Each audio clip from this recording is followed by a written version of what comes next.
महिना लागला म्हणून देवीला नैवेद्य दाखवायचं होतं. साती आसऱ्यांचं मंदिर आहे तिथे नैवेद्य दाखवायचं होतं म्हणून स्वयंपाक करायला घेतला लवकरच. डाळ भात, भेंडीची भाजी, मेथीची भाजी.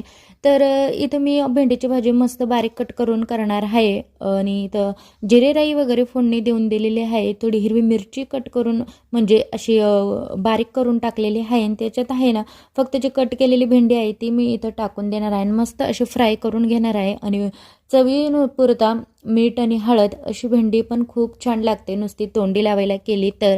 आणि त्यानंतर ना मग आम्ही निघालो सगळं नैवेद्य वगैरे घेऊन गावाकडं. तर रिक्षाने जायचं होतं पण रिक्षा काही भेटलीच नाही म्हणून आम्ही पायीच गेलो.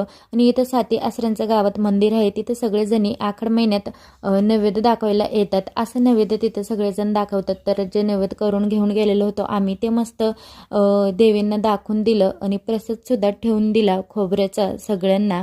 आणि त्याच्यानंतर ना परत